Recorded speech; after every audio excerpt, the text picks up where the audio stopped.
So welcome to Resto Designs, guys. And in today's video, as you saw at the beginning of the intro, it's a little bit different. So I put the glasses on so I can seem less of a caveman. Is it really working? No, it really isn't. Anyway, like I said, I'm a caveman when it comes to technology. I can deal with things that kind of in front of me physically, wiring, ECUs, motors, engines, anything mechanical in front of me, hands-on, I can deal with. Anything that's in the virtual world, design, scanning, 3D printing, I'm definitely at a loss. So if you're that kind of guy who's scared of 3D printing, I've taken the plunge and I've got myself a 3D printer. I've got loads of ideas in here and now it's trying to get them in here and into there. And this is a video where I've bought this new Creality K1 MAX 3D printer. It looks pretty good. I've unpacked it as you've seen. Now I'm gonna go through the instruction book. Really basic, guys, because this is I'm a basic guy. If I can put this together, I'm sure you guys can put this together. All right, guys, so I guess starting with the manual, what kind of guy actually reads the manual? I'm totally lost. Let me read the manual. It said start with the screen, so that's what we're gonna start with. Right, so I clipped it in. The ribbon was really short. It was a bit tricky to get the angle, but I did it. So I don't want to be too heavy-handed with it as well. So next thing it's saying is get the spool bit up, which is in this box, which was in this box, which is, I take it,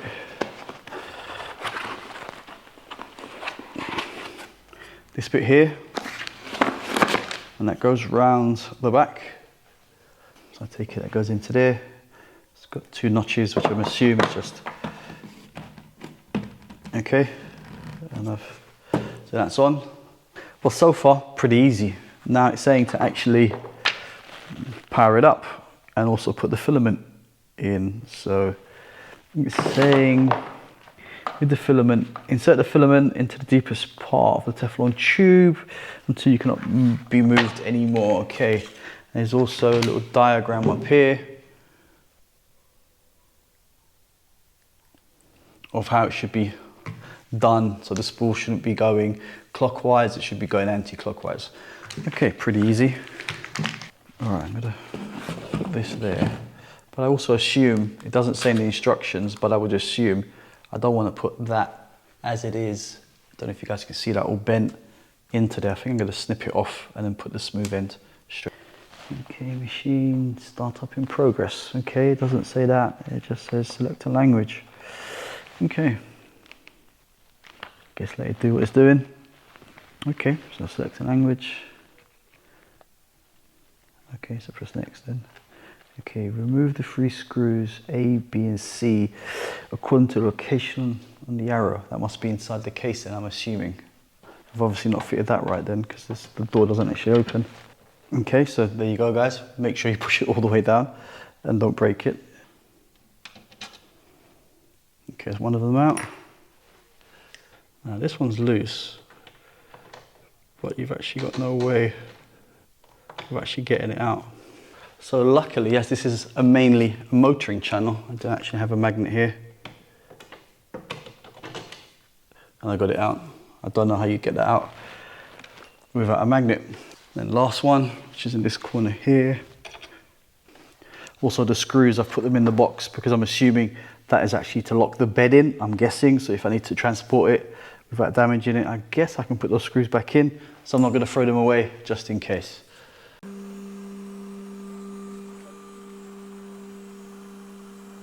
Still says actually 0 done. So it looks like it's self-leveling again, or it's checking the bed, or does it do this every time for every print? Maybe. All right, I've stopped it because I must have done something wrong. It was just doing a whole lot of moving and no filament was actually coming out. Maybe when I pushed the filament in, I maybe should have done something there. I can't figure this out. Hold on, let me take the lid off. I mean, it said just push it through now. Do I actually have to do something here? Let's put the lid back on this because it's quite noisy without the lid. Get the screen to come on. I've got here files. Let's do the boat print. Okay, let's see what happens this time. Second time lucky maybe. Okay, so it's definitely not the second time lucky. Okay guys, so as you just saw, I had some problems with it printing and it just wouldn't extrude. So I've got some of the terminology right now. Yeah, the filament just wouldn't come through.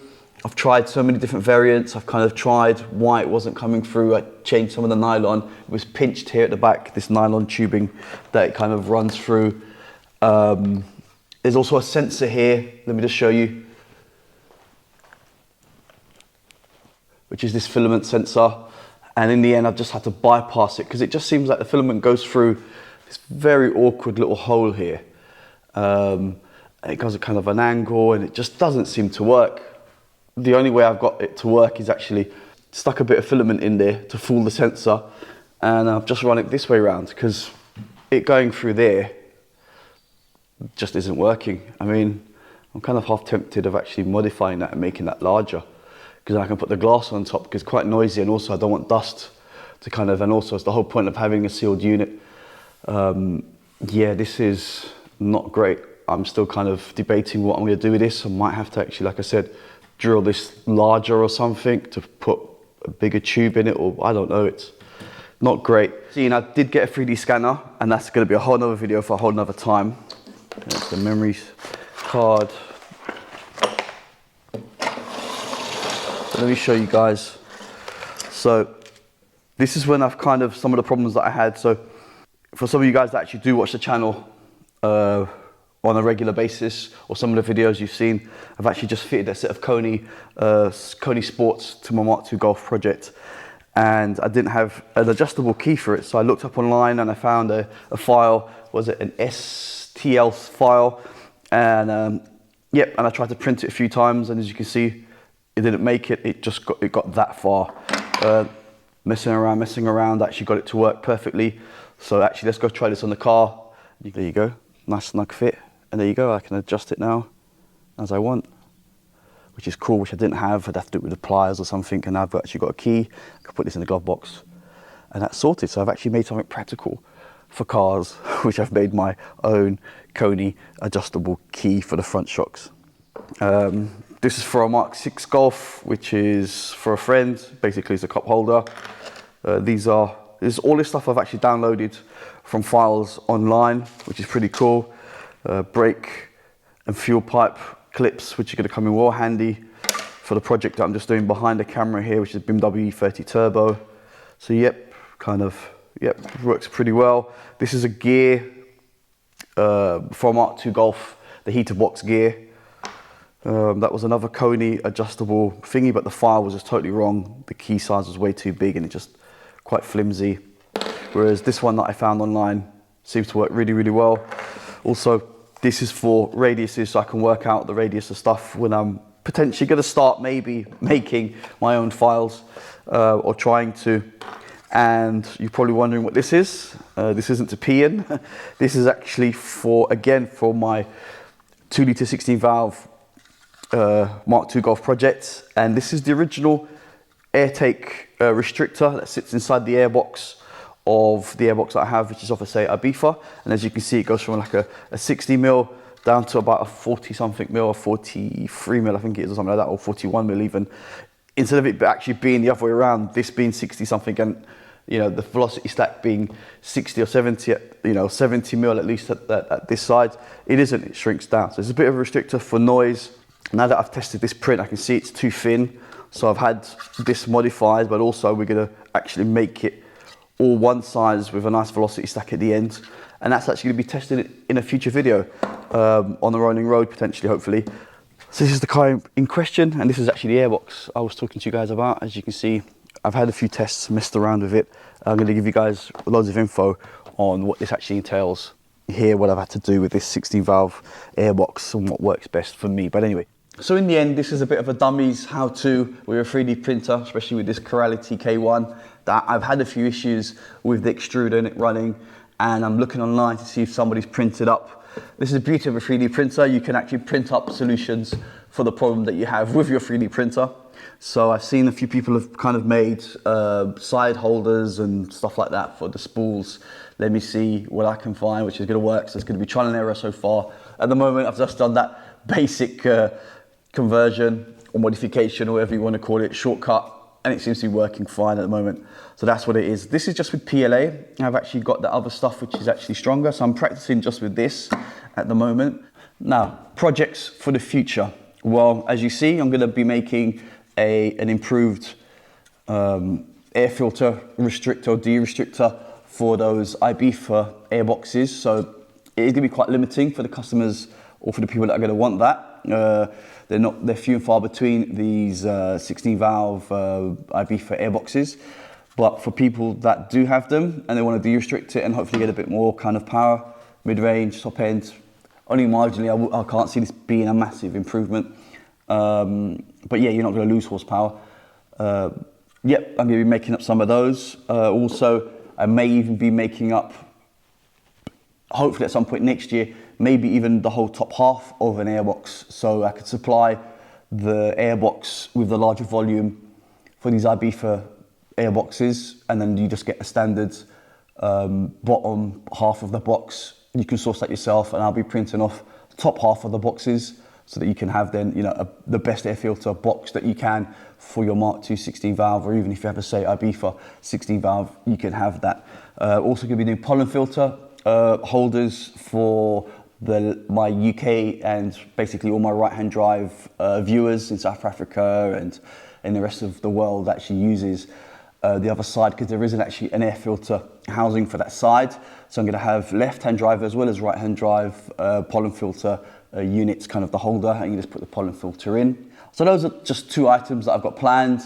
I do have loads of other ideas in here, that stuff that needs to get produced. Some of it I'm going to have to do drawings or try to do drawings. Others I'm going to have to pay to get some of these files done for me so that I can actually produce the stuff a lot quicker and actually get the product lines out there that are going to be on the website. There is actually a new section on the website of 3D printed stuff. There's going to be some pictures uploaded at some point this week as well. Maybe not when the video comes out today, but there will be actually stuff on there you can kind of see, and a bit of a blog, of a vlog, or whatever you want to call it, kind of a bit of stating of what items I have planned to come out this year and for the future. And that will be updated hopefully on a month-to-month basis, so it's worth checking it out every so often for stuff that's going on there.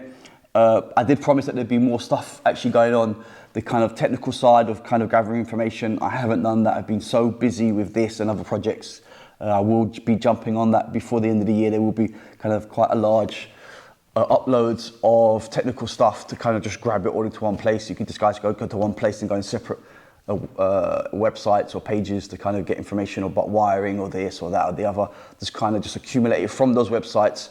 I'm just screenshotting it and just putting it all in one place. It just makes it easier, I think, for people. Just saves time, and you can find all the stuff in one place, as well as you don't know what's happening. A lot of forums are closing down, the servers are being kind of given up, and there's information just disappearing.